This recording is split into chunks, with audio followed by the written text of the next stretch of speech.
Welcome back to the Growing Nutrition Business Podcast, powered by HSN Mentoring. At Healthy Steps Nutrition, we believe something as fundamental as nutrition shouldn't be complicated, which is why we focus on a simple, habit-based approach when working with our clients. We know that helping them become the best and healthiest versions of themselves isn't just about what they eat or going to the gym a few hours a week. We have to focus on a holistic approach, addressing nutrition, stress management, mindset, sleep, support system, lifestyle, and of course, exercise. My name is Nicole Aucoin, and I'm the founder of Healthy Steps Nutrition, home of CrossFit HSN and HSN Mentoring. In this podcast, we're going to teach you how to take one step at a time to build a successful nutrition coaching program. Today, we are focused on building a program outside of the four walls of your gym. Now, I have to admit, this is probably one of my favorite things personally to do because these people would have never found us in the first place. One of my favorite stories is from a construction company that we worked with, and we actually only ran 2 challenges at this company, and they were a couple years apart, but during the second one, we were able to celebrate a huge milestone from someone that did the first one, did the second one, and he ended up being like a huge ring leader in the second challenge, and we were able to celebrate him losing 100 pounds. That probably was one of my all-time favorite career highlights because this guy would have never come to our gym. He's not even in the same city as us. He never set foot inside of our gym, but because his company owner listened to me on the CrossFit podcast, heard what we were doing at another construction company down in South Florida, he was like, man, I want you to do that at my company. And we did. And it's been an incredible experience working with them. They still, to this day, pay for their employees to get individual coaching if they want it. So amazing things. Shout out to Delbrook, JKS. They're an awesome construction company. But today I wanted to talk a little bit about how does it work. I feel like it's such a bright and such shiny object for so many gym owners.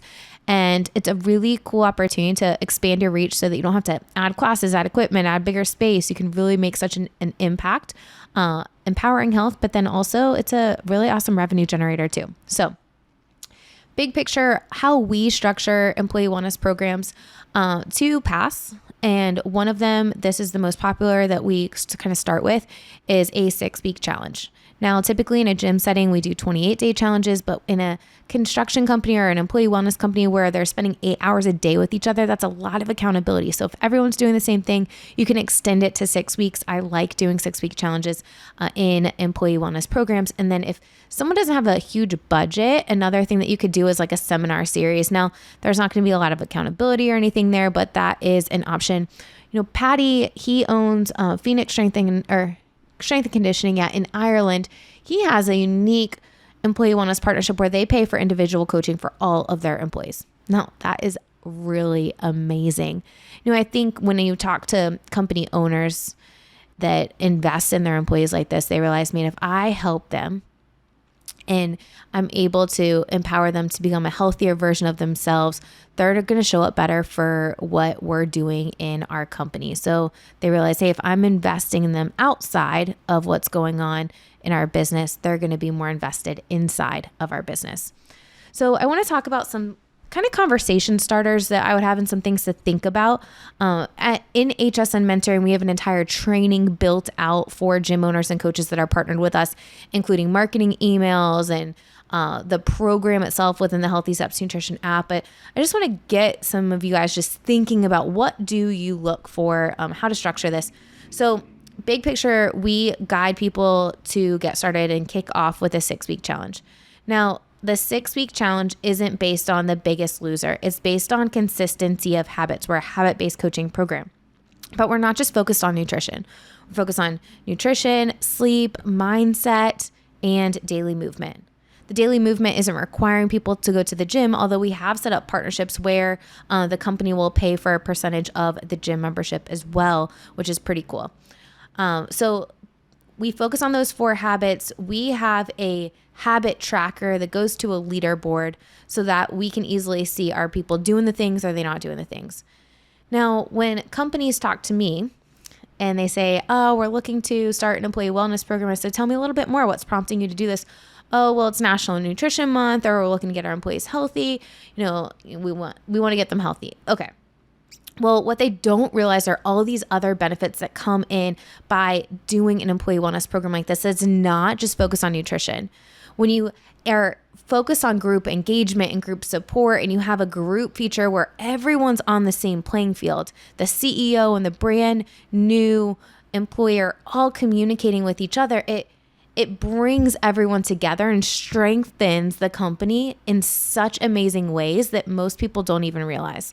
And when you start talking about that, they're like, oh man, that does make sense. It also brings departments together that don't normally communicate with each other, which again strengthens the relationships that people have within the company. And it's really important. So what we want to think about is, what are you looking for? You want to ask those questions. I typically will set up a Zoom call, or if I can do an in-person coffee with the HR director and the owner. Those are the two people that I typically like to start conversations with. What are you looking for? And what does success look like for you out of this? Now, I always bring up the mindset piece and bringing people together because they don't even realize that's going to be an outcome. And I know it is, because every single time it is an outcome, that it just really strengthens the relationships that the employees have with each other. How do we get our foot in the door is always a question that gets asked. And that's why I think you really should be having a solid nutrition program in-house before expanding outside of the walls of your gym. Almost every single company that we've worked with, especially at the beginning, all started as clients first. The first construction company that we worked with was a guy, Chip. He's actually still a client today, almost 13 years later. He signed up as a nutrition client, and then I did some personal training with him. He lost a significant amount of weight, and he was like, man, I know that you can help my employees. What would it look like? And that was how we started Employee Wellness back in 2012, 2013. So why I'm bringing that up is you need to have a really great experience, that you have success stories and people can see the value of the program that's not just focused around nutrition, but all these pillars: nutrition, sleep, mindset, daily movement. And then you say, now we do have an option where we can go into your company. Now you got to think of the barriers that people have to incorporate a program like this. HR directors and people that are in management positions are spread so thin, so they don't have a ton of extra time to do all the work. So you need to reassure, hey, we're going to do all of the work for you. I have all our marketing emails. Everything is already ready to go. All I need you to do is send them out. I'd love to actually come in during lunch and just talk to some of your employees, set up some flyers with some QR codes so it's super easy for people to get signed up and get started. The way we typically structure these employee wellness programs is the company pays 100%. Exactly what is included, you can get that in the HSN mentoring module under partnerships and employee wellness. Big picture, we charge $300 for a 6-week challenge. There's a lot of involvement. We're going to the company, but in reality, this is just nutrition and virtual support between those in-person meetings that we have in the company. Now, we want everyone to go. We want our HQ employees, Healthy Steps Nutrition employees, to go to the company so that we're not requiring extra steps and any friction of employees having to leave and come to our facility for being included in the challenge. We're also really clear that you don't have to be a member of our CrossFit facility. Now, is our goal to get people into the CrossFit? 100%. But we're not forcing people to start there. We're not even forcing them to do it. We're just encouraging them, hey, let's take one step together. And once you gain some confidence there, we'll probably invite you in for a workout and do maybe a company workout, but it's not going to be something that is causing you to win or to lose the challenge. Now, we also want to make sure that people know this challenge isn't based on like the biggest loser, right? We are focused on engagement in the group feature within the app, or however you are setting up engagement if you're doing a do-it-yourself version. So engagement, and then also consistency of the habits. This is where I love the challenge leaderboard, because it's super easy for you to see, are the people doing things or are they not? So we want to make sure that it's super easy for people to enroll. We want to make sure that we have everyone on the team, like the leadership team, bought into this program. So likely what I do is I do a separate Zoom call, or I'll come in if it's close and do a meeting with the leadership team to tell them what's it about, how someone gets started. the perks, the wins, the benefits to them as direct leaders, and then also the benefits for the employees so that they can be hyped up about the challenge to get every one of their employees hyped up on the challenge.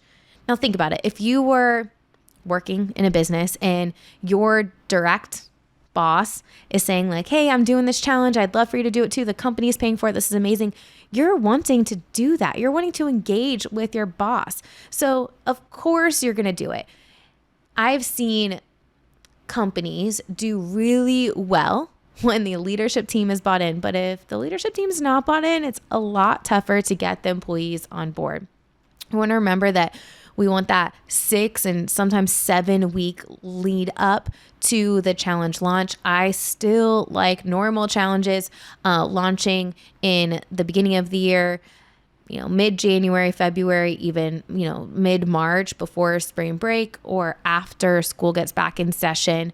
1 to 2 weeks after school gets back in session. We have done October challenges and they've been fine too, but we want to be wrapped up quite a bit before the holidays. You want to have the least amount of friction so that people do really well.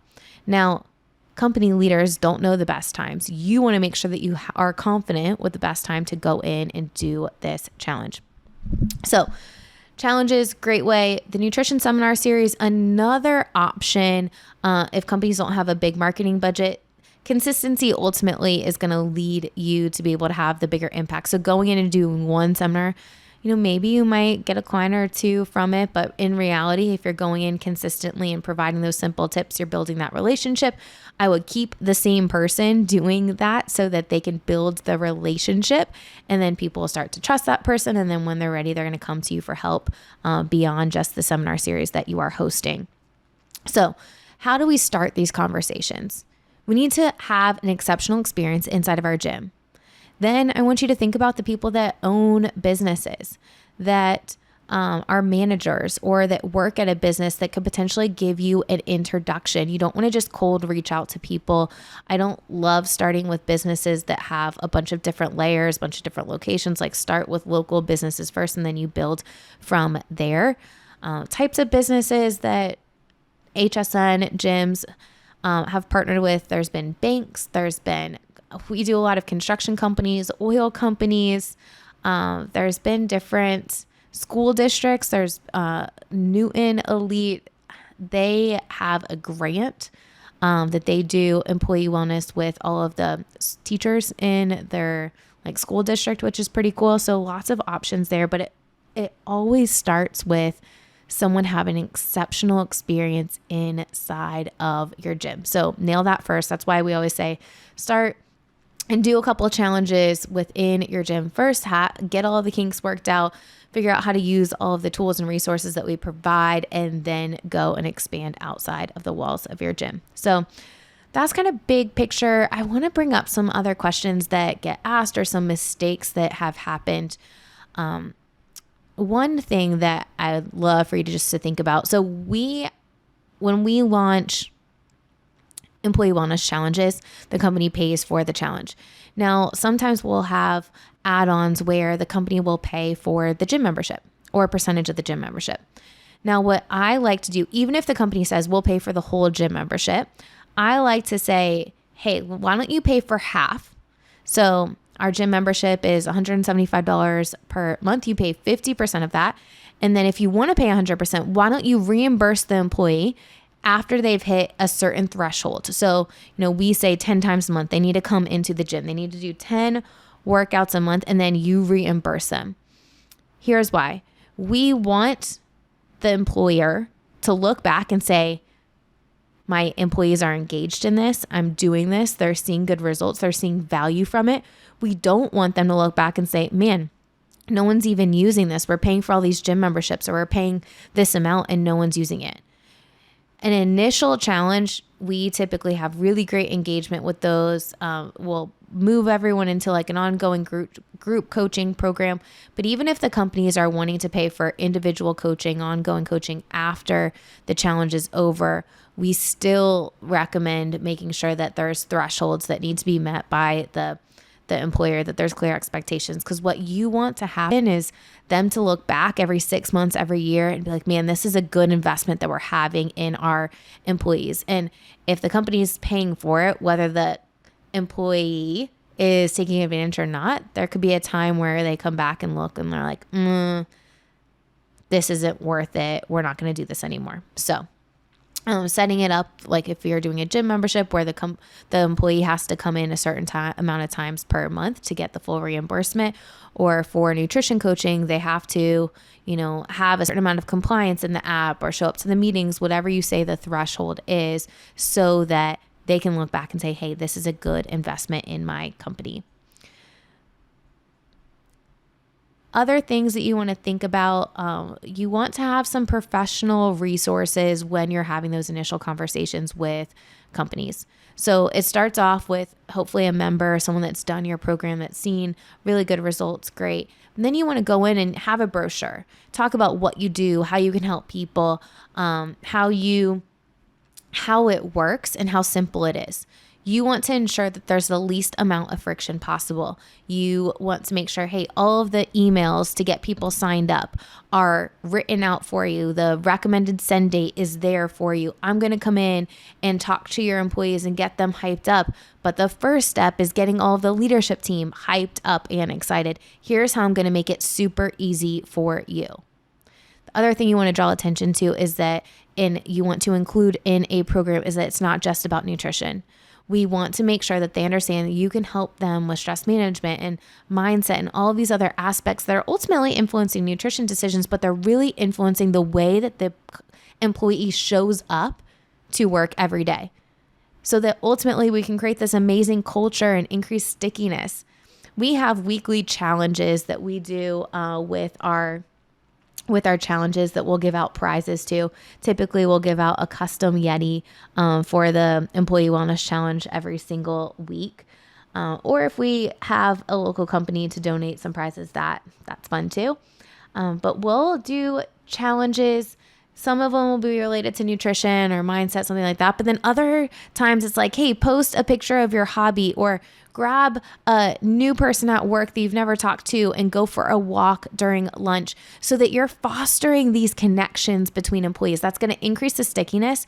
And ultimately, if the employees are having a great time, they're going to keep asking and wanting you to come back to do another one. One a year is typically what I would recommend, and then have some different initiatives that you do throughout the year to continue to foster a healthy environment within the employees. It's kind of big picture, just getting you guys thinking about employee wellness. Such a really amazing opportunity. I'll put in the show notes some different blogs and some different stories that we have from employers, employees that have talked about our employee wellness program, so you can get an idea. If you're an HSM mentoring client and you're interested in doing this, talk to your mentor.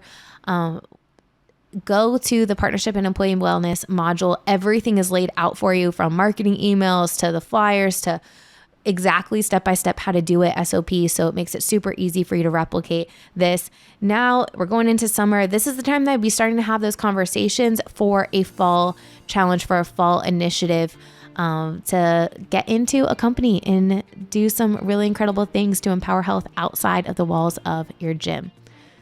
Hope you enjoyed this podcast episode. Don't forget to subscribe, leave us a review, and we'll see you back here soon.